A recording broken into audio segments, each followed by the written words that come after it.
El tema de hoy es entonces fístulas enterocutáneas. Se lee, ¿no? Sí. ¿Ven o no ven? Bien. Empezaremos con la parte histológica porque para entender las complicaciones de las fístulas o las complicaciones de las fístulas tenemos que saber la parte primero histológica, la parte funcional del intestino delgado, ¿no? O del tubo digestivo. Entonces acá tenemos, por ejemplo, tenemos una mucosa compuesta por epitelio, lámina propia y la muscular interna, ¿sí? Estas tres capas corresponden a la mucosa y por debajo de ello estamos a la submucosa. En la submucosa se encuentra gran cantidad de capilares, una red de linfáticos. Ahí es donde se inicia la red linfática, ¿no? En la submucosa. Siempre nos preguntan eso, ¿no? En la submucosa hay una red capilar.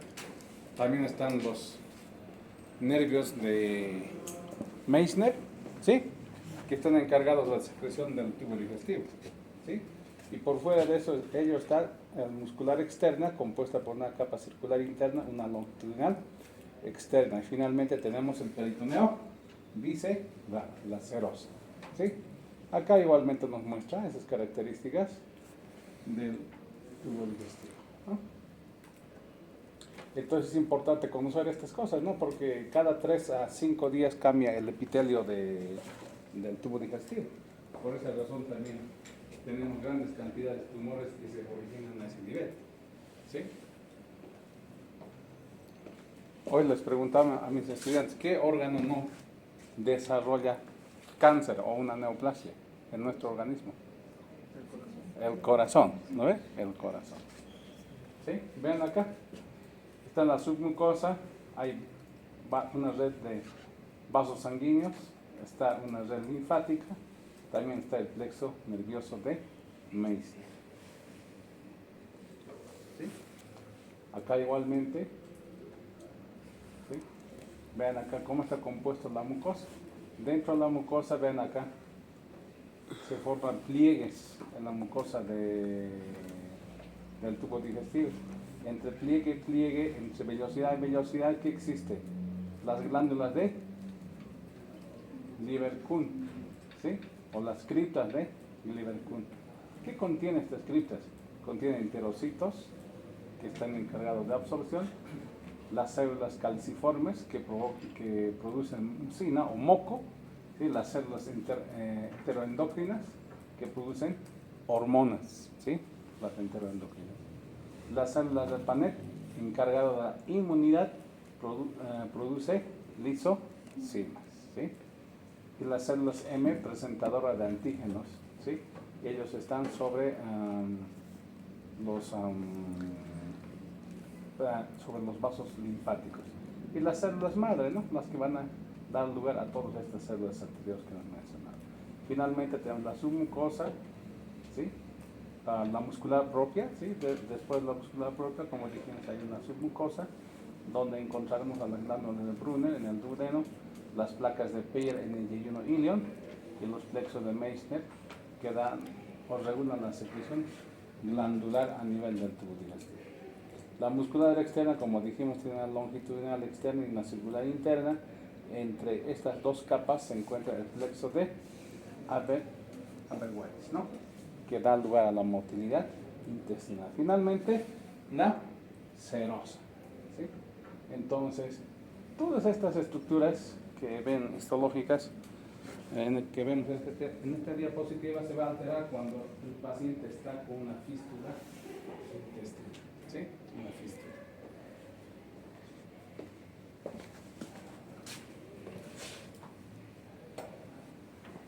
Vean acá la superficie de absorción.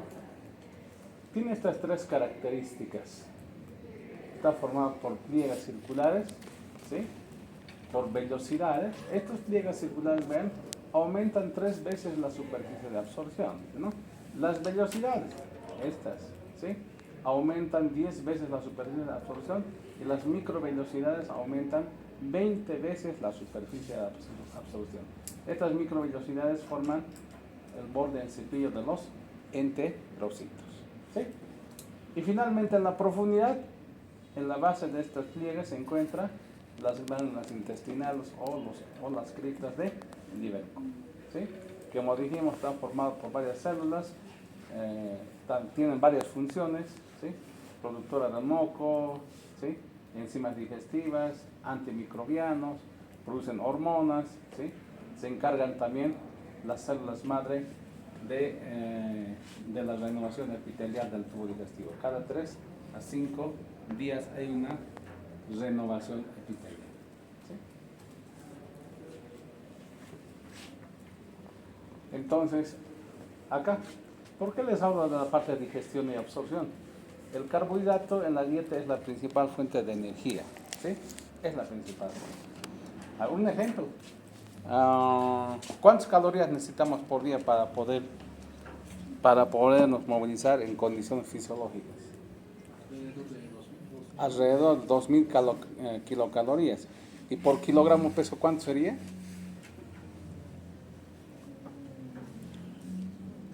25 a 35 kilocalorías por kilogramo peso.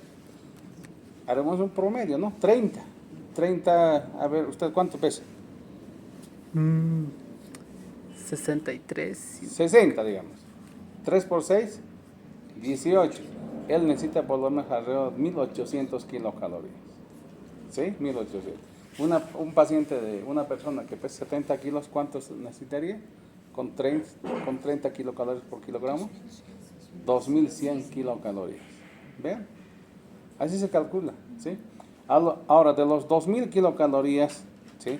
Que más o menos requerimos al día, el 50% es aportado por los carbohidratos, ¿sí? El 50%.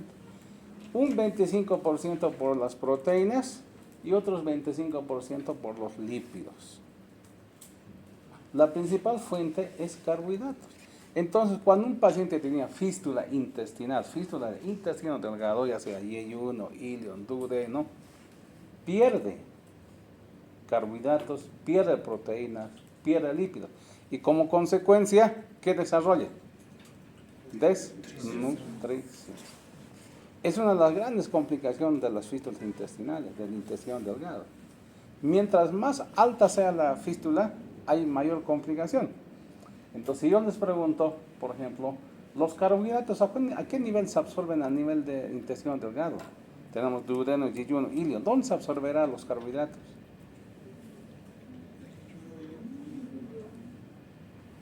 En el yeyuno. Ahora, ¿dónde comienza? Vean acá, ¿dónde comienza el metabolismo, la digestión de carbohidratos? Empieza en la cavidad oral, en la boca. ¿Por acción de quién? Amilasa salival. Después termina ¿dónde? A nivel de duodeno y yeyuno. ¿Por acción de qué? Amilasa pancreática. Los carbohidratos, vean, ingresan como moléculas grandes, pero por acción de esta amilasa a nivel del intestino delgado, a nivel de duodeno y yeyuno, se transforma en azúcares simples, glucosa, galactosa y fructosa. Estas son las 3 formas de absorción de los carbohidratos a nivel del duodeno y yeyuno, principalmente. ¿Sí? Ahora las proteínas, igualmente acá. ¿Sí? ¿Dónde empieza la digestión de las proteínas? En el estómago. ¿Por acción de quién? De la pepsina gástrica. ¿Y dónde termina de hidrolizarse? Por acción de las proteasas pancreáticas a nivel del duodeno y yeyuno. ¿Y dónde se absorben en gran cantidad las proteínas? A nivel del yeyuno. A ese nivel se absorben grandes cantidades de fragmentos, no de proteínas, no se absorbe como proteínas, no se absorben como aminoácidos. Se absorben como aminoácidos. Mientras los carbohidratos se absorben como moléculas simples de glucosa, galactosa y fructosa. ¿No ven? Y las proteínas, las macromoléculas son desintegradas, son hidrolizadas a nivel de duodeno y yeyuno y se transforman en aminoácidos. Estos aminoácidos se absorben a nivel de yeyuno. ¿Sí? A nivel de yeyuno. Los lípidos. ¿Dónde comienza la digestión? En el estómago igual, por acción de la lipasa gástrica. ¿Sí? Una vez que pasa del estómago al duodeno, ¿qué es lo que sucede? Hay un proceso llamado emulsión. ¿Qué quiere decir emulsión? ¿Alguien sabe? dispersión de las macromoléculas de lípidos, ¿no ve? En moléculas pequeñas se transforma. ¿Por acción de quién? Por acción de sales biliares. Y después aparecen las enzimas pancreáticas, la lipasa pancreática, las fosfolipasas A2, el colesterol esterasa, las vuelven más pequeñas todavía en ácidos grasos libres. Los ácidos grasos libres, ¿dónde van a ir? Van a ir a la superficie de los enterocitos, ingresan dentro de los enterocitos y se transforman nuevamente en triglicéridos y se transportan a través de los conductos linfáticos como kilomicrones. ¿Dónde sucede este tipo de absorción y transporte? A nivel del ilion, principalmente se absorben las grasas, ¿sí? A nivel del ilion. Entonces vean, carbohidratos y proteínas, yeyuno, ¿sí? Lípidos, ilion, ¿sí? Entonces ahí ustedes tienen que tener en cuenta, cuando hay una persona que tiene fístula a nivel de ilion, ¿qué vas a perder en gran cantidad? ¿O qué va a perder? Lípidos. Vitaminas también liposolubles también pierde. ¿Cuáles son las vitaminas liposolubles? ADEK, ¿no es? ADEK, ¿sí? Liposoluble. La vitamina B12 también es liposoluble. La B12, entonces también pierde ese nivel. ¿En qué influye la pérdida de vitamina B12? O la vitamina B12, ¿para qué sirve? Síntesis de ADN. ¿Sí? Entonces va a haber alteración de esas características en los pacientes que tienen fístulas a ese nivel. Ahora, si yo tengo un paciente con fístula a nivel de yeyuno, ¿cuál va a ser el principal problema? Carbohidratos y lípidos. ¿Sí? Carbohidratos y lípidos. Si la principal fuente de energía es carbohidratos, el paciente se desnutre inmediatamente. En unos cuantos días va a estar desnutrido. Se muere por desnutrición. Mientras, si tienes fístula más abajo, a nivel de ilion, ¿qué va a pasar? Puede que tu paciente no se va a desnutrir, pero sin embargo, a nivel del ilion, aparte de lípidos, también se absorbe líquidos y electrolitos a nivel del ilion. Entonces pierde mucho volumen. La pérdida de volumen, ¿sobre qué órganos repercute? Riñón. Entonces tu paciente va a cursar con falla renal, insuficiencia renal, si es que tú no repones esa pérdida de líquidos. ¿Sí? Entonces hay que tener bastante cuidado, ¿no? Si tienes fístulas a nivel de ilion, perderás lípidos, perderás vitaminas liposolubles, B12, pierdes también, hay también alteraciones hidroelectrolíticas, tu paciente estará hipocalemia, hiponatremia, estará probablemente con una falla renal, insuficiencia renal por hipoperfusión renal, ¿sí? Secundaria una hipovolemia. Entonces, para entender las fístulas, entonces primero hay que comprender esta parte, ¿no? Aquí tenemos otro cuadrito, ¿no? A nivel duodeno que se absorbe, dice, ¿no? Hierro, calcio, magnesio, ¿sí? Micronutrientes, ¿sí? Y a nivel de yeyuno, monosacáridos, ¿sí? Aminoácidos, vitaminas hidrosolubles, todo el complejo B, ¿sí? Ácido fólico. A nivel de ilion, ácidos grasos libres, colesterol, ¿sí? Como kilomicrones. Vitaminas liposolubles, B12, agua y electrolitos en un 80%, ¿sí? A veces piensan, cuando se les pregunta a los estudiantes, ¿dónde se absorbe gran cantidad de agua en el tubo digestivo? ¿Dónde se absorbe? Colon, dice acaso, como no, ilion. El 80% de agua y electrolitos se absorbe a nivel de ilion. Solo 20% pasa al colon. Entonces tenías un concepto errado, ¿no? Muy bien.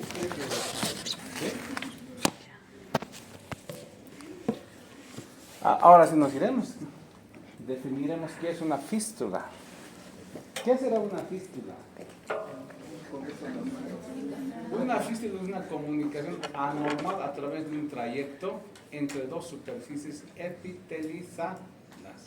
Es decir, entre dos órganos huecos o bien entre un órgano hueco en la piel. Vean acá. Acá tenemos Esto pues una vejiga, ¿no es? Y esto tubo digestivo, intestino delgado, supongo. La comunicación entre vejiga y intestino se llama fístula enterovesical, ¿sí? Ahora, intestino y la piel, enterocutáneo, ¿sí? Entonces, esa es la definición. Es una comunicación anormal a través de un trayecto entre dos superficies epitelizadas. Etiología, ven. Las fístulas enterocutáneas, según su etiología, se dividen en estas tres. Postquirúrgicas en un 90%. Imagínense, es la principal causa. Espontáneas en un 10 a 25%. Secundarios a qué? Radioterapia, tuberculosis, enfermedad de Crohn, neoplasias. ¿Sí? Y finalmente las traumáticas. ¿Sí? Acá clasifica por su etiología, dijimos, por su débito. Se pueden clasificar según su localización anatómica. Se pueden clasificar según el trayecto y su complejidad. Esos 4 tipos de clasificación tenemos. Acá en este cuadrito vamos a ver todo. ¿Sí? Por su etiología, dijimos, congénitas. Persistencia del conducto ónfalo entérico. ¿Dónde está este conducto? Entre el ombligo y intestino delgado, ilio, ¿sí? Puede haber esa persistencia, es de origen congénito. Adquiridas, son espontáneas, de origen inflamatorio, diverticulitis, enfermedad de Crohn, parasitarias, las amebas, ascaris pueden causar también, bacterianas, puede ser la fiebre tifoidea, tuberculosis, actinomicosis, tumorales, ¿sí? El tumor de intestino delgado o el tumor de colon también pueden perforarse y dar lugar a una fístula, ¿sí? Y las provocadas postquirúrgicas, irradiación y traumatismo. Según su localización pueden ser fístulas de origen gástrico, duodenales, yeyunales, ileales, colónicas o rectales, ¿sí? Según su forma de presentación en el intestino, pueden ser fístulas terminales y fístulas laterales. ¿A qué se refiere eso? ¿Sí? Si tengo una asa intestinal así, ¿sí? Puede que la sutura, la dehiscencia sea completa y se desconecta completamente de la asa siguiente, ¿sí? Entonces una fístula terminal. Y puede ser de un solo lado, de una cara del intestino. Es una fístula lateral, ¿sí? Las fístulas laterales tienen mejor pronóstico y las fístulas terminales tienen mal pronóstico, ¿sí? No se cierran de forma espontánea. Por su débito, ¿sí? De bajo débito, menor a 200 ml por día. Débito moderado, entre 200 a 500 por día. Y mayor a 500 ml se debita por la fístula, se llama fístulas de alto débito. Por su comportamiento y su complejidad, se vean esta clasificación. Pueden ser fístulas de trayecto corto, con un trayecto menor a 2 centímetros, y fístulas de trayecto largo, mayor a 2 centímetros. ¿Qué importancia tienen estas? Las fístulas, doctores, algunos pueden cerrarse en forma espontánea, otras no. Las fístulas de trayecto corto generalmente no se cierran. Las fístulas de trayecto largo tienden a cerrarse. Ahora acá, en este otro cuadro, las fístulas que tienen alto débito, debitan más de 500 ml por día de contenido intestinal, generalmente no se cierran. Debitan 1000, 2000 ml, hasta 6000 ml por día. Ahora otra pregunta. ¿Cuánta cantidad de líquido circula llega a ilion? ¿Alguien sabe? ¿Cuánta cantidad? ¿Sí? NPO, ¿ustedes saben? ¿Saben? ¿Alguien sabe de eso? ¿Nadie? ¿Cuánto de saliva producen?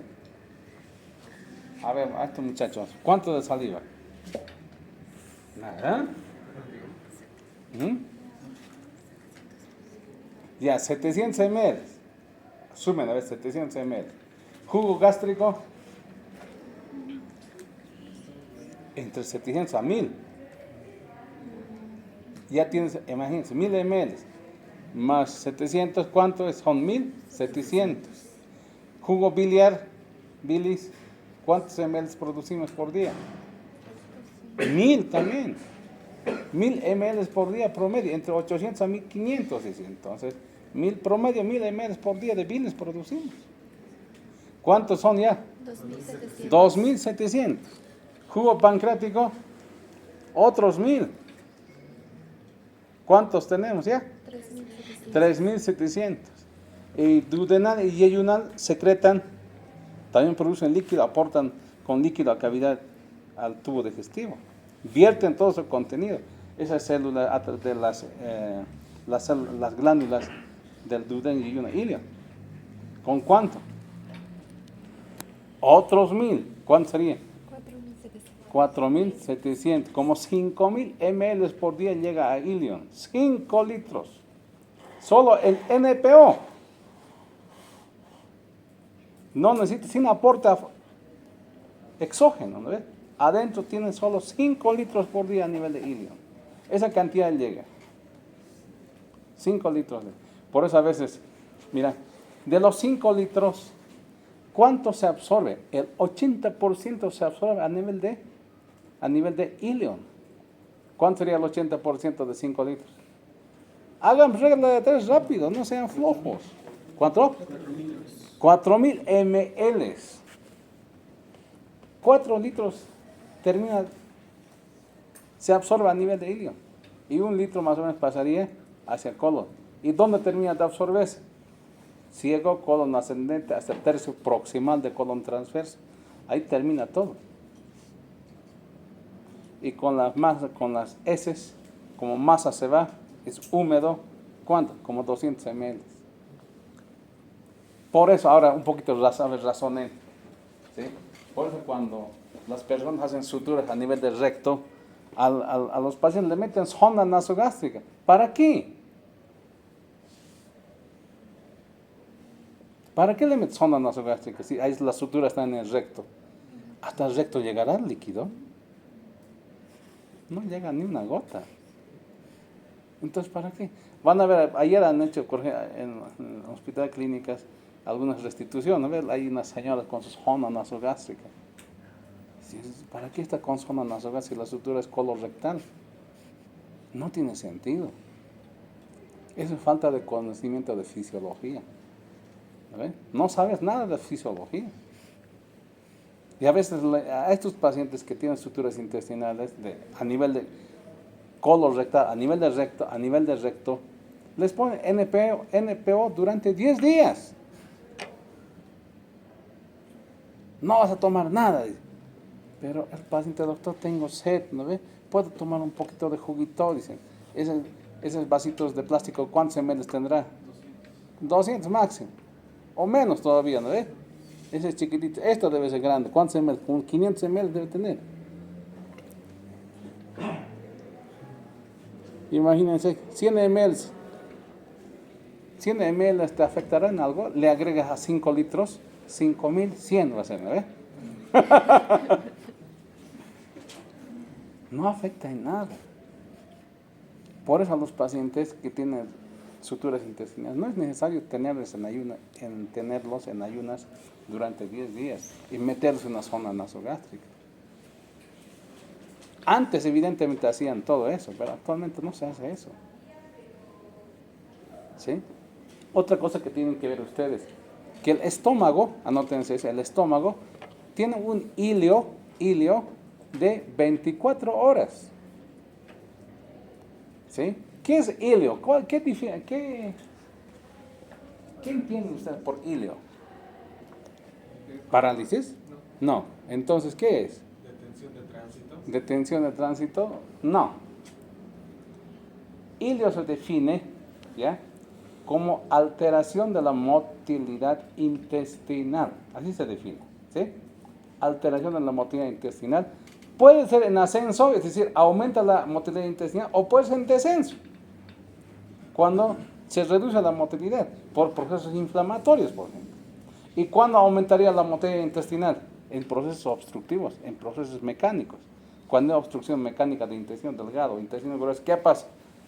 Aumenta el peristaltismo para vencer esa resistencia hasta que se cansa, ¿no ves? Se paraliza nuevamente. Entonces, el ilio se define como alteración de la motilidad intestinal, ¿sí? El estómago, por ejemplo, tiene un ilio de 24 horas, el intestino delgado 72 horas tiene el ilio. En este caso se paraliza, ¿sí? Reduce la motilidad intestinal por manipulación, por sangrado, por desequilibrios hidroelectrolíticos, por todos estos factores, ¿sí?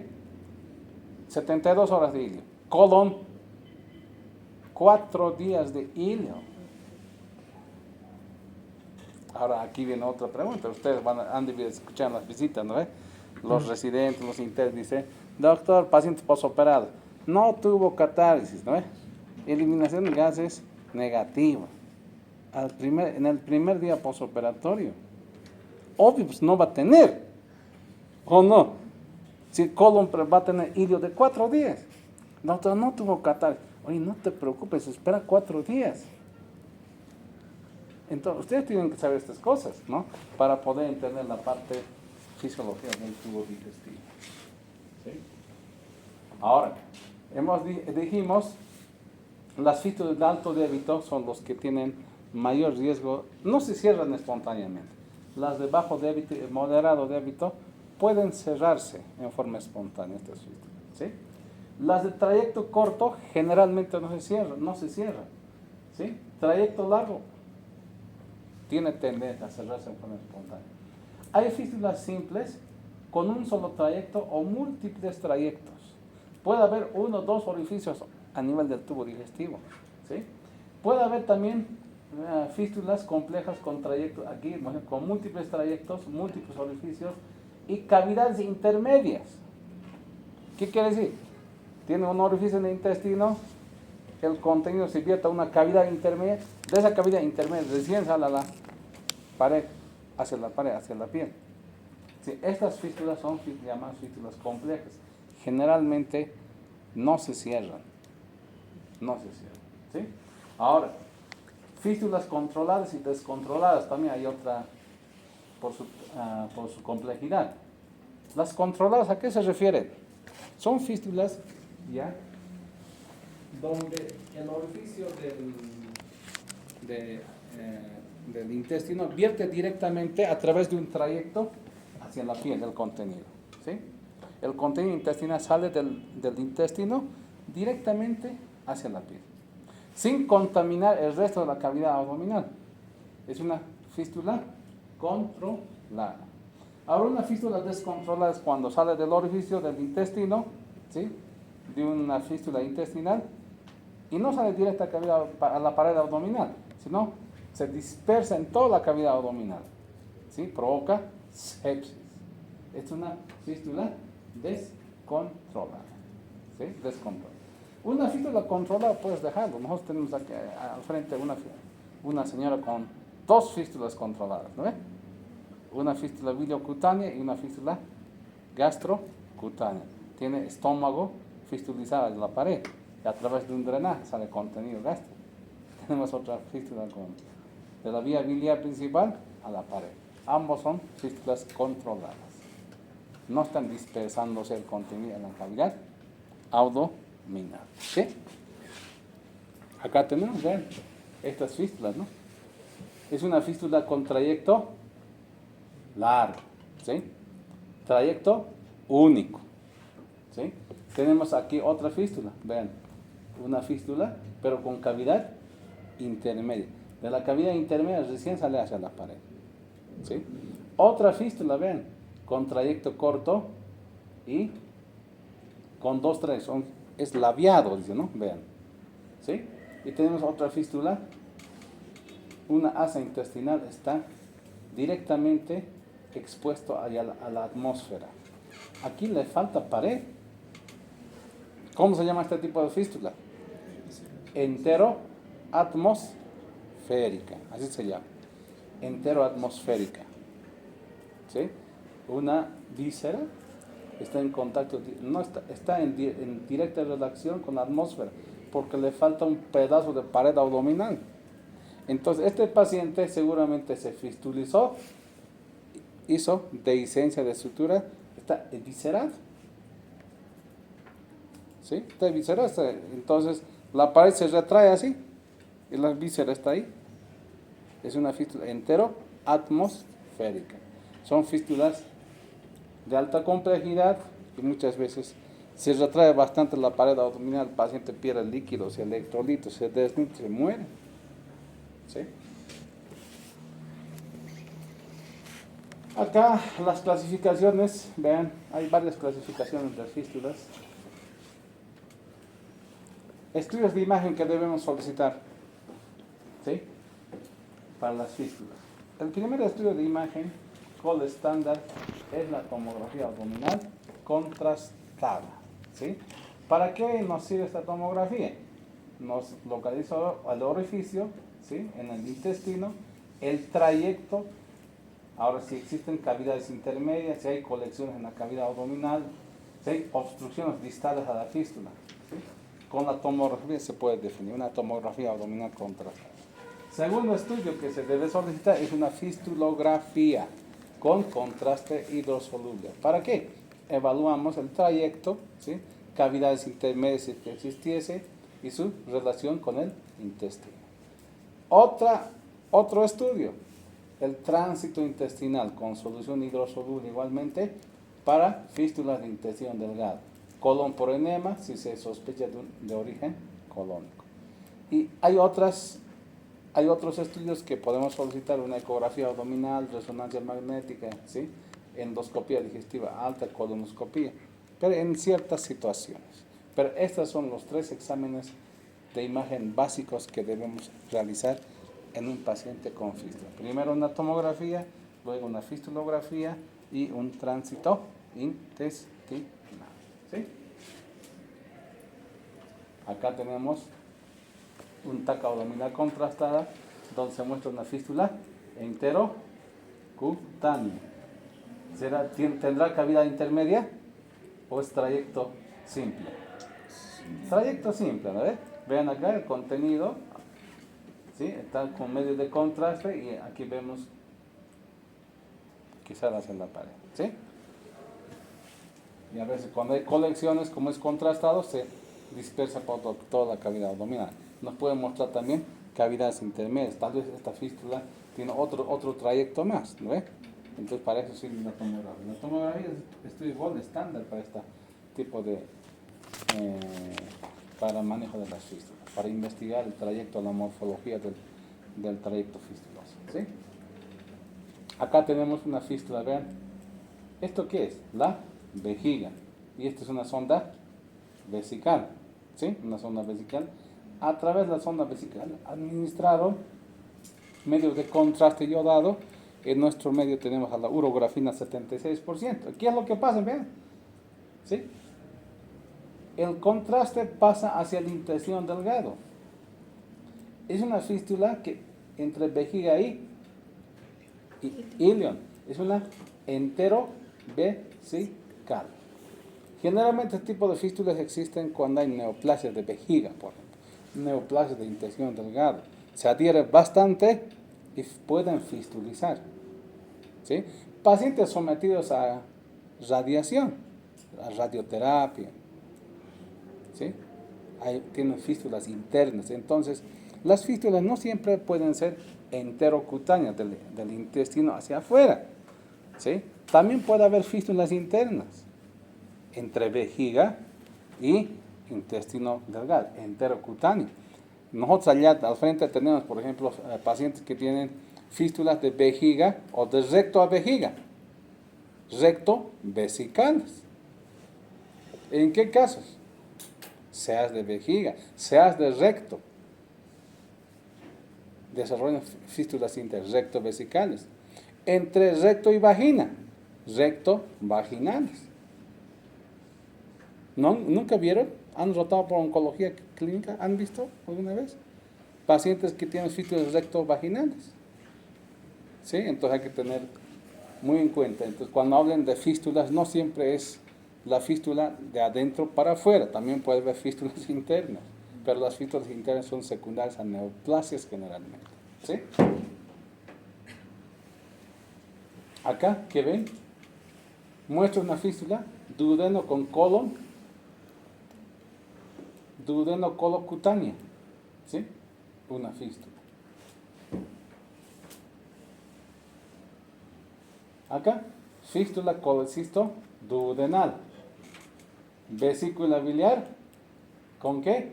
Con el duodeno. Es otra fístula interna, ¿sí? Esto es un tránsito intestinal, ¿ven? Con solución hidrosoluble, y aquí ven una fuga, aquí hay una flecha, ¿no ven? ¿Sí? Esto por la disposición a la A se parece ilion, ¿sí? ¿Sí? Es una fístula enterocutánea, ¿sí? Identificación anatómica de la fístula. Fístulas terminales, como dijimos hace rato, vean acá, intestino delgado, otro intestino, ¿sí? ¿Qué es lo que pasó? Seguro que existió una sutura, hizo dehiscencia sutura completa de la pared del intestino y todo el contenido se vierte. Este tipo de fístulas es muy difícil que se cierre. Esto no se cierra, esto requiere tratamiento quirúrgico para cerrar. ¿Sí? ¿Sí? Por dehiscencia completa de sutura. Fístula lateral, vean. Aquí hay continuidad del intestino, pero por la parte lateral hay un orificio. Y esto vierte su contenido a través de ¿qué? ¿Qué es esto? Una cavidad intermedia. De la cavidad intermedia sale hacia la piel. Es una fístula compleja, ¿no ves? Es una fístula compleja. Pero es una fístula lateral.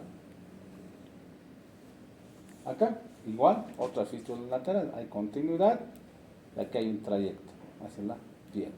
¿Sí? Trayecto largo, simple, o puede ser un trayecto corto. Vean acá, ¿qué segmento del tubo digestivo es esto? Ciego. ¿Qué ven acá? Un trayecto fistuloso desde el ciego hacia la piel. ¿Cómo se llama? Fístula colocutánea. ¿Sí? Con un trayecto largo. Cuando tiene un trayecto largo generalmente se cierra. ¿Esto tiene cavidades intermedias? No, ¿no ve? Es una fístula controlada. El contenido fecal sale directamente hacia la piel. No contamina el resto de la cavidad peritoneal. Esta, por ejemplo, es una fístula enteroatmosférica. Aquí le falta un pedazo de la pared abdominal.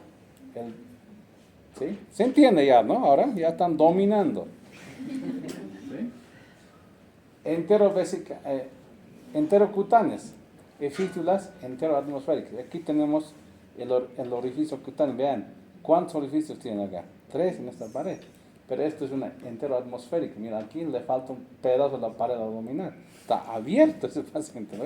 Y la fístula está directamente en relación con la atmósfera. Es una enteroatmosférica. Acá, fístulas enterocutáneas con obstrucción distal. Imagínense acá. Acá tienes una fístula que va de intestino delgado a la pared, es una enterocutánea, pero por debajo de eso, en la parte distal, hay obstrucción del intestino delgado. Estos tampoco cierran. Estos requieren tratamiento quirúrgico para su resolución. ¿Sí? Fístula onfaloentérica, como dijimos hace rato, vean, del intestino delgado al ombligo. ¿Sí? De origen congénito. Manifestaciones clínicas, ¿sí? ¿Cómo se manifiesta la fístula cuando está sometida? Hemos dicho, el 90% de las fístulas habían sido postquirúrgicas, ¿sí? El 90% es postquirúrgico. Por lo tanto, en el postoperatorio inmediato y tardío tienes que valorar. Si las fístulas, chicos, anótense esto, si las fístulas aparecen en las primeras 72 horas, ¿no?, es secundario a técnica quirúrgica, es secundaria, falla de técnica quirúrgica. ¿Sí? Responsable del cirujano en las primeras 72 horas. ¿Sí? Si la fístula aparece entre el tercer día y el 10º día, ¿sí?, es secundario al estado nutricional del paciente. Factores inherentes al paciente. estado nutricional, tal vez puede ser un paciente que tiene factores de comorbilidad, por ejemplo, no sé, tuberculosis, neoplasias, ¿sí? En ese caso aparecen las fístulas después de las 72 horas, hasta el 10º día, ¿sí? Mientras se apareciese la fístula en las primeras 72 horas, directamente está el culpable, es el cirujano, ¿no? El que hace. Falla de técnica quirúrgica, ¿sí? Entonces, ¿cómo se manifiesta clínicamente? ¿Sí? ¿Cómo se manifiesta? Fiebre, taquicardia y taquipnea. Fiebre, lo primero que va a hacer. En la mañana palpas, el pulso está acelerado. El paciente está taquipneico, está taquicárdico. ¿Sí? Doctor presentó anoche una alza térmica de 38.5, está con fiebre. Entonces, tu paciente es el primer signo que aparece, ¿no? Leucocitosis, le haces un hemograma, hay leucocitosis más de 10.000, ¿sí? Hilio prolongado, ¿qué tal si, qué dijimos? El hilio de intestino delgado es de 72 horas, ¿no? Colon 4 días. ¿Qué tal si operamos un problema de intestino delgado y en vez de aparecer ruidos hidroaéreos después de 72 horas, sigue todavía cuarto, quinto, sexto día con hilio tu paciente? Vomita y vomita y vomita. Entonces, también es otra manifestación clínica de fístula. Algo sucede ahí adentro, no es normal que tengan hilio prolongado, ¿sí? O dolor abdominal, ¿sí? Y finalmente, infección de la herida, otra manifestación clínica, ¿sí? Complicaciones, la triada clásica, desequilibrio hidroelectrolítico, ¿sí? Desnutrición y sepsis. Esas son las tres grandes complicaciones de una fístula intestinal. Y otras, insuficiencia intestinal, disfunción multiorgánica, complicaciones locales de la pared abdominal, dermatitis, porque el contenido de intestino delgado es ácido o es alcalino. Es alcalino, es corrosivo, ¿sí? Y además tiene enzimas, proteasas, imagínense. Esto provoca dermatitis alrededor de la fístula. Los pacientes, toda la pared abdominal está pues llena de dermatitis. Doctor, eso le duele más que la misma herida quirúrgica, le arde, ¿sí? Entonces, estas son las complicaciones, ¿no? Desequilibrio hidroelectrolítico, desnutrición y sepsis, las tres principales complicaciones. Manejo de la fístula enterocutánea, ¿cómo se maneja? ¿Sí? Hay diversas fases de manejo clínico y quirúrgico. Desde la más antigua a la más actualizada, ¿no? Por ejemplo, es una clasificación antigua, ¿no? De 1974 y 1971. Pero sobre esto han modificado. Si nosotros analizamos en las siguientes diapositivas, sigue siendo la base fundamental esta clasificación o estas fases que mencionaron en 1964-71, ¿sí? Sobre esto, ¿no? La primera fase, ¿qué dijeron ellos? La primera fase se debe hacer el control de la fístula, ¿dice? ¿Qué controlamos? Líquidos electrolitos, sepsis y fístula. Es la que debemos controlar en la primera fase, ¿sí? En la segunda fase hay que iniciar nutrición parenteral, dijeron. Ya en 1974-71 ya ellos sabían que ese paciente se complicaba con desnutrición, entonces iniciaban nutrición parenteral. La tercera fase del manejo de la fístula de aquellas épocas, evaluación, ¿sí? ¿Qué evaluamos? El trayecto fistuloso, la anatomía de la fístula, la morfología de la fístula. Si es una fístula con trayecto único, con trayecto corto, con trayecto largo, si tiene cavidades intermedias. ¿Con qué vas a evaluar? Con tomografía, con fistulografía y tránsito intestinal, ¿sí? Ya hacían ellos eso. Después dijeron, también tenemos que evaluar la posibilidad de nutrición enteral, ¿no? Iniciaban nutrición parenteral, después nutrición enteral. ¿Por qué?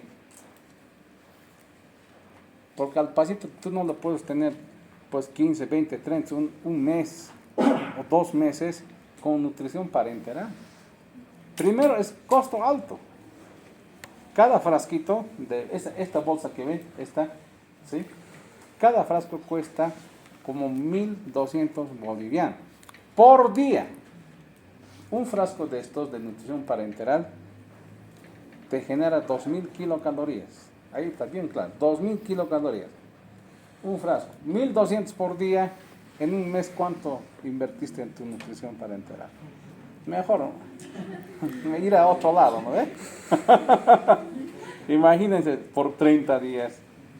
No. Y además vas a perder pues, a los enterocitos, se atrofia la mucosa intestinal, ¿o no? Las vellosidades intestinales se atrofian. Si tú lo mantienes así, una vez que tu paciente salga, se recupere, vas a tener un tubo rígido, sin capacidad de absorción. Entonces tú tienes que empezar lo más antes posible la nutrición enteral. Por eso por vía nasoyeyunal, una gastrostomía, una yeyunostomía de alimentación, ¿sí? Tienes que iniciar. O vía oral, si ya no tienes ilio. Pero doctor, está saliendo por la fista. Obviamente va a salir, dependiendo de la localización tú vas a corregir. Si es a nivel del ilion, seguro que va a cursar con desequilibrios hidroelectrolíticos. Tienes que corregirla, ¿sí? Si es más alto tu fístula, a nivel de yeyuno, duodeno y yeyuno, vas a perder carbohidratos y proteínas. Y a su vez también igual se va a tener un desequilibrio hidroelectrolítico, ¿no? Porque todo lo que comes se va a salir. Entonces, ¿cómo vas a tener que abordar esa nutrición? Ahora, por ejemplo, existen alimentos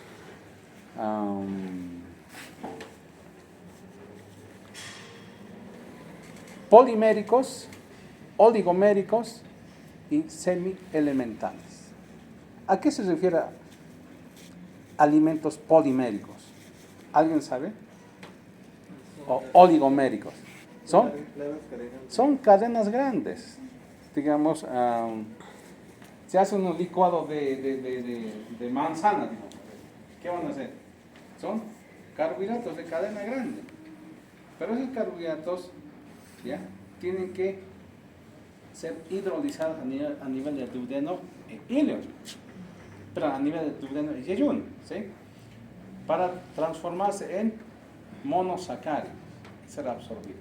Ahora, ¿qué es lo que sucede? En nuestro mercado existe leches, suplementos alimenticios, ¿sí? Leche, con proteínas de cadena corta, ¿sí? De cadena corta. Se llama suplementos semielementales, se llama. El Pepti Junior, por ejemplo. Pero el frasco de esa leche es carísimo. Debe estar por los 700 bolivianos, un frasquito de 500 gramos. Es carísimo. ¿No? Es así. El Pepti Junior. Es el único semielemental que tenemos. Después el resto de las leches que ven, no sé. ¿Qué otros más conocen? ¿Cómo? ¿Tienes tus guaguas o no? ¿No ve? Esas leches, suplementos alimenticios, tienen aminoácidos, lípidos, carbohidratos de cadena larga. ¿Sí? Entonces, si yo le doy, digamos, a este paciente que tiene fístula a nivel de ilion, le doy jugo de naranja, no sé, que coma carne, algunas verduras, ¿qué va a pasar? Todo lo que come se va a salir. Aunque le dé de comer, se va a salir todo. Voy a perder proteínas, carbohidratos, lípidos más, ¿no? Porque no va a pasar hacia abajo, así. Tu paciente desnutre, entonces tengo que iniciar pues nutrición parenteral. ¿Sí? Entonces le daré más nutrición parenteral, pero tenemos que nomás restituir la vía oral para no perder vellosidades intestinales. Aunque no se absorba nada. ¿Sí? El año pasado tuvimos un paciente así que tenía fístula de yeyuno. Yeyuno, por trauma abdominal se fistulizó. Hemos luchado como 3 meses con ese paciente. ¿Sí? Nutrición parenteral, parenteral. Más bien el seguro universal cubre. Imagínense si no cubriera. 1.200 por día. Generalmente mueren nomás, ¿no? No, doctor, no tengo plata, ¿con qué compra esto? ¿No ves? No se puede todos los días. Entonces, ustedes tienen que iniciar nutrición parenteral y darle también vía oral, ¿sí?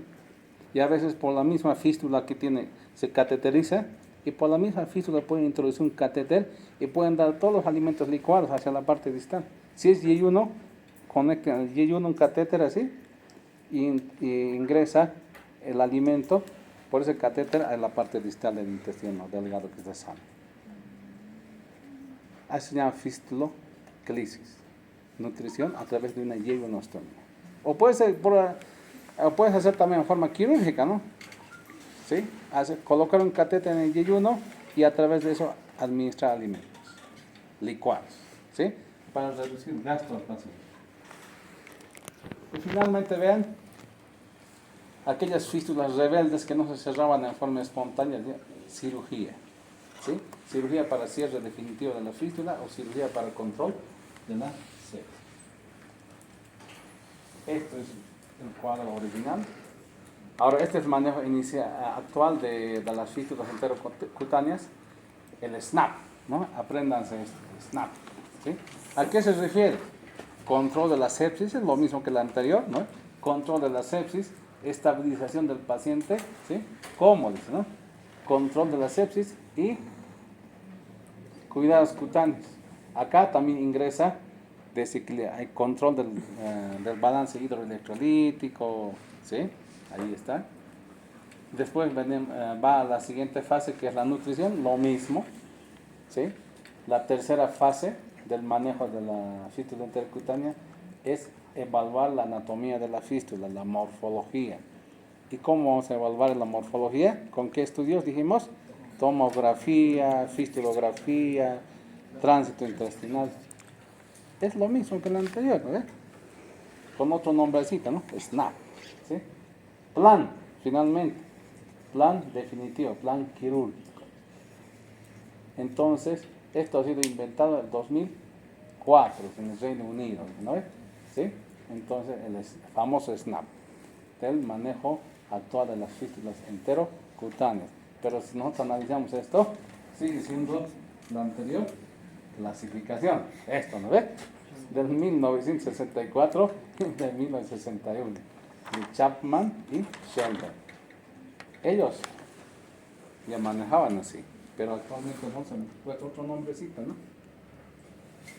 El SNAP. ¿Sí? Acá. ¿A qué se refiere la estabilización, ¿no? Del SNAP, la estabilización. ¿Qué vamos a estabilizar? Restaurar volumen circulante efectivo, desequilibrios hidroelectrolíticos, supervisión cuidadosa para asegurar el beneficio de la terapia, monitoreo invasivo, débito urinario, ¿sí? Todo eso, catéteres Swan-Ganz para medir la presión de capilar pulmonar, ¿sí? Y vean si el paciente si tiene o no shock, reponer líquidos. Esa es la fase de estabilización, ¿sí? Líquidos, electrolitos, medio interno, todo eso, ¿no? Actualmente. Tenemos todo eso en nuestro medio, ¿no? ¿Sí? Control de la sepsis, la segunda fase. No, la segunda, sigue siendo la primera fase, ¿no? De la S, ¿sí? Manejo según las guías actuales de JAMA 2016, ¿no? Identificar de forma temprana la sepsis con Q-SOFA, ¿sí? ¿Sí? Presión venosa central, hay que medir, presión arterial media, diuresis, saturación periférica, antibióticos de amplio espectro, drenajes de las colecciones, ¿sí? Seguimos en la S. Cuidados locales de la piel, vean, estos son las dermatitis alrededor de la fístula. Esto a veces se digiere bastante, las enzimas pancreáticas, ¿sí? Digieren la piel y la solución alcalina irrita bastante la piel, ¿sí? Entonces, ¿cómo cuidarles, no? Prevenir las irritaciones continuas de la piel. Fístulas de bajo gasto se manejan adecuadamente con apósitos secos, ¿no? Entonces hay que aislarlos. Nosotros tenemos caraya para cubrir la piel, ¿sí? Antes se usaba pinturas, las pinturas plateadas para la pared, con eso se pintaba, ¿sí? Entonces todo, para que no irrite, ayuda bastante, ¿sí? Ayuda bastante. Y a veces hay que poner una bolsita de ostomía, de colostomía, entonces para que salga directamente el contenido hacia la bolsa y no irrite la piel. ¿Sí? Control del drenaje de la fístula, vean acá. ¿Sí? La fístula, la cubrieron la herida y un mecanismo de absorción continua a baja presión. ¿Sí? En abdómenes abiertos. Tratamiento de las fístulas enterocutáneas de alto gasto y heridas complejas mediante sistemas de terapia de presión negativa. Vean acá. ¿Sí? ¿Alguna vez han visto ustedes una fístula enterocutánea pero enteroatmosférica tiene que ser, no cualquier fístula?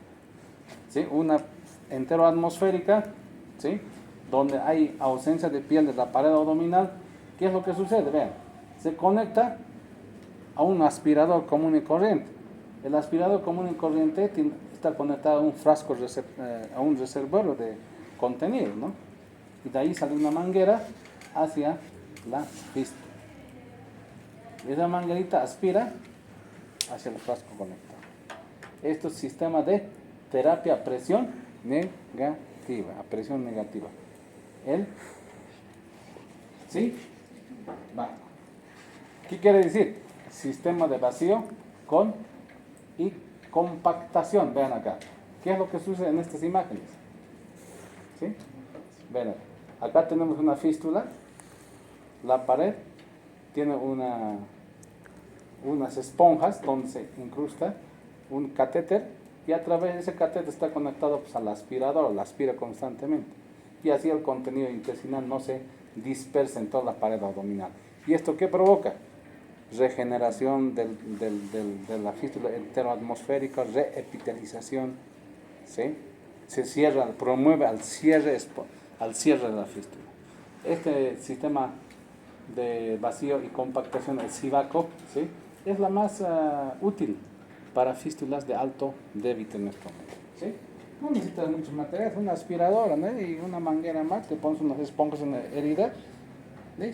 Sellas toda la herida con Jovan, hay unas bolsitas de nylon, las sellas muy bien, aspira todo. Y aspiración continua, las 24 horas, 365 días del año. Hasta que cierren, ¿no? ¿Sí? Ahora resulta bastante. Ustedes también han debido escuchar el BAC, ¿sí? Cierre asistido por vacío. ¿Ven? Es el mismo mecanismo, pero esto es más comercial. Tiene su aspiradora portátil, ¿no? El paciente puede llevarse esta en su casa, puede tener este tipo de sistemas. ¿Sí? Hasta que se cierre la fístula. En serio.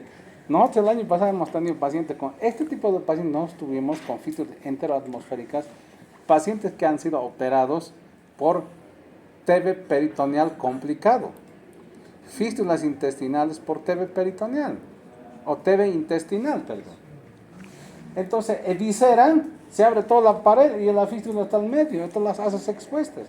Y tienes la única forma de promover su cierre espontáneo es por este mecanismo, el vacuum. ¿Han debido escuchar alguna vez o nunca han escuchado?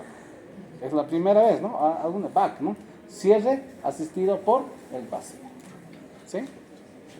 O caso contrario, el SIVACO, el que hemos mencionado hace rato, ¿no? Diferencias. Este ha sido inventado en Argentina en 1992 para manejo de fístulas de alto débito. El costo es bajo, ¿sí? ¿Sí? Es bajo, mientras el BAC es más comercial. ¿Han visto? Tiene todos sus esponjitos ya, tiene un set bien, ¿sí? Con sus esponjitos, con su manguerita, su aspirador. ¿Sí? ¿Sí? ¿Sí? Es el mismo sistema, ¿no? Control del volumen de las fístulas, vean, cómo se controla. ¿Cómo vamos a controlar el volumen? Han debido escuchar ustedes hablar de la somatostatina, el octreotide, ¿o no? ¿Sí? El octreotide. ¿Qué hace ¿Quién sintetiza la somatostatina en nuestro organismo? ¿Dónde se produce? ¿Dónde? ¿En la cabeza? ¿Dónde se produce la somatostatina? A ver, busquen dónde se produce la somatostatina en nuestro organismo. En páncreas endocrino. ¿Qué célula produce? Delta. ¿Sí? Las células delta. Ahora, hay también análogos de somatostatina en en tabletas, en comprimidos, se llama, perdón, en ampollas. En ampollas. Es el octreotide. ¿Cuál es la función del octreotide y la del somatostatina? ¿Cuál es su función? Reducir la síntesis de bilis, del jugo gástrico, jugo duodenal, del pancreático. Antes producía, imagínense, 1 litro de bilis, 1 litro de jugo pancreático y 1 litro de jugo duodenal y yeyunal. Ahora, en vez de producir 1 litro, vas a producir 100 ml, por ejemplo. Entonces, si tienes una fístula así, a nivel de duodenal, a nivel de yeyuno, ilion, ¿qué va a pasar? Le llega poco volumen. Si le llega poco volumen, primero, no vas a, se va a revertir las dermatitis perifistulares alrededor de la fístula. ¿Sí? 1. 2. Promueve al cierre de la fístula. Se cierra. No es que el octreotide va a cerrar, sino que reduce el volumen, llega poca cantidad de volumen al nivel fistulizado, entonces se cierra en forma espontánea. Es como si estuvieses desfuncionalizando, ¿no ve? ¿Sí? Ahora, también se puede usar antidiarreicos. La loperamida, ¿no? Aquí usamos bastante loperamida porque el octreotide, que es un análogo de la somatostatina, vale pues carito, $150 por ampollita, vale. Y no necesitas un hito, por lo menos una ampollita por día. $150, así no es mucho, ¿no? Por día. ¿Sí? ¿No ve? Entonces preferimos nosotros utilizar loperamida. ¿Sí? Loperamida. ¿Sí? Tenemos fístulas de intestino delgado. Tienes que hacer hidratación, nutrición, antibiótico terapia, función renal tienes que controlar en forma adecuada y darle loperamida. ¿Para qué se utiliza esto? Para las diarreas no bacterianas. ¿Lo ve?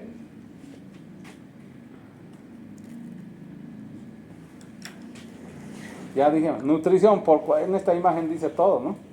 Nutrición, puede ser a través de una gastrostomía, yeguinostomía de alimentación, puede ser una nutrición parenteral, nasoyeyunal o por vía oral.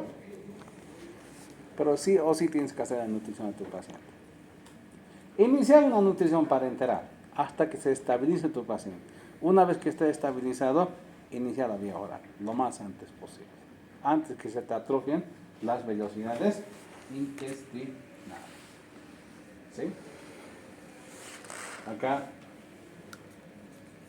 Nutrición a través de la fístula, ¿ya? Una fistuloclisis, como ya les dije, ¿no? Por el cabo distal de la fístula se puede introducir un catéter y a veces ¿ves la fístula? Un huequito acá, ¿sabes de dónde viene? Y otro huequito que va hacia abajo, ¿sí? Por el cabo distal le introduce un catéter y a través de eso puedes nutrir también al paciente. Fístula. ¿Sí? Lo mismo, ¿no? ¿Cómo vamos a investigar la anatomía o la morfología de las fístulas? Tomografía, fistulografía, tránsito intestinal, resonancia magnética. Factores que favorecen el cierre espontáneo de la fístula y factores que desfavorecen el cierre. Vean acá, fístulas de bajo débito se pueden cerrar, ¿sí? Trayecto fistuloso largo, ¿sí? Buen estado nutricional, esto es importante. Si tienes un paciente con buen estado nutricional, solito se cierra la fístula. Si está desnutrido tu paciente, no se va a cerrar nunca tu fístula, ¿sí? Nunca, ¿sí? Localización. Mientras más distal sea la fístula, tiene mejor pronóstico, puede cerrarse. Las fístulas duodenales y yeyunales generalmente no se cierran de forma espontánea. ¿Sí? Por eso, mientras más proximal tu fístula, mayores complicaciones. ¿Sí? ¿Sí? Mayores complicaciones del paciente, desnutrición, desequilibrio hidroelectrolítico, no se cierra la fístula. Mientras más distal, ilion, colon, las fístulas generalmente se cierran. ¿Sí?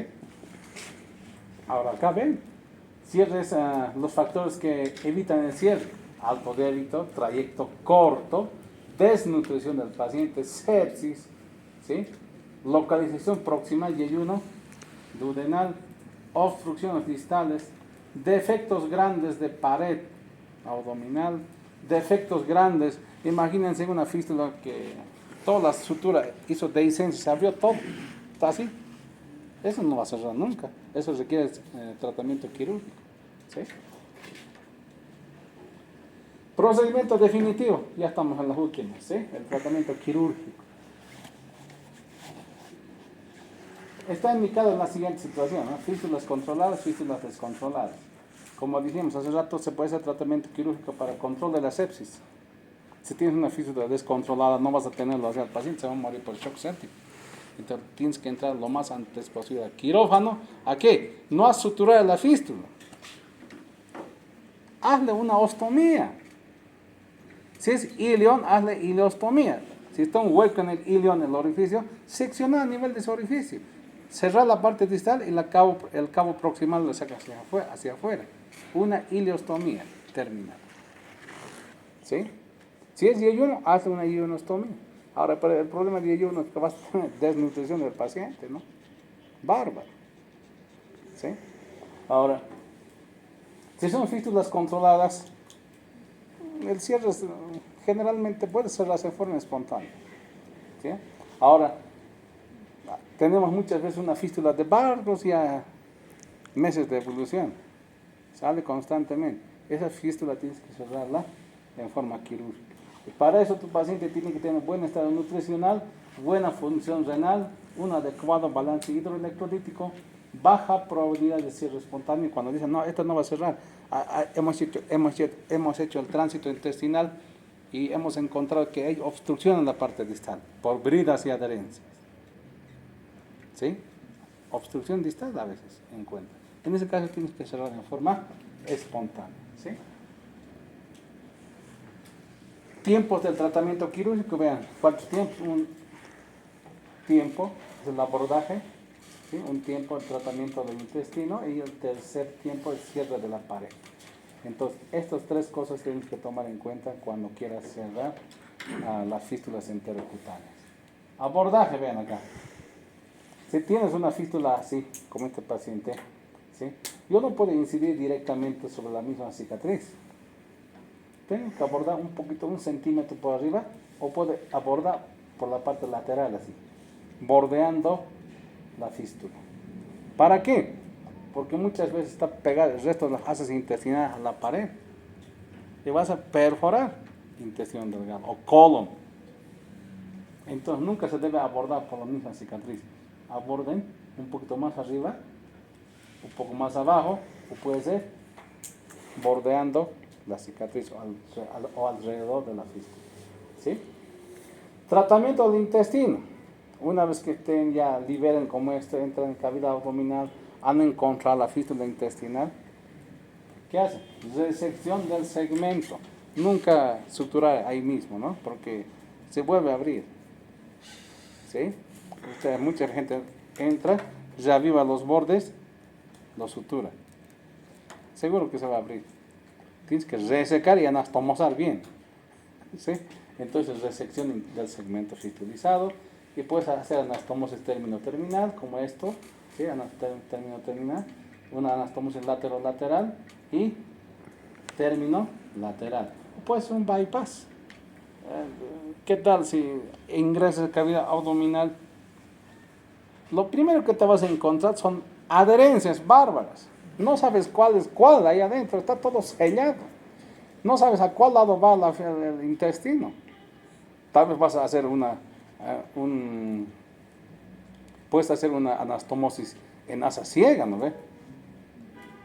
Entonces, ¿qué pasa si no sabes si va hacia abajo, hacia arriba, es asa intestinal? Estás desubicado en ese momento, ¿ya? Y no sabes si abajo está obstruido. Pesa el tránsito intestinal. ¿Qué vas a hacer? Entonces tienes que hacer un bypass nomás, ¿no? Intestino delgado al colon, digamos, al colon transverso. ¿Viste? Al colon transverso y el resto está desfuncionalizado. Y otra cosa que tienen que tener en cuenta ustedes cuando manejan este tipo de pacientes o tengan este tipo de pacientes, que, porque doctor, entonces, ¿quién va a cumplir la función de intestino delgado? El colon. Por eso hay en la literatura dice, ¿no? el colon puede suplir a intestino delgado. Dice. Puede tener la misma función, va a adquirir con el tiempo la misma función que un intestino delgado, o del intestino delgado. ¿Sí? La misma capacidad tiene. Pero el intestino delgado no puede cumplir la función del colon. Anótense eso. El intestino no puede reemplazar al colon, pero el colon sí puede reemplazar al intestino delgado. Si tienes todo el marco cólico sano, dice, es como tener 3 metros de intestino delgado sano. Dice. Imagínate, con 3 metros, no, bárbaro, ¿no?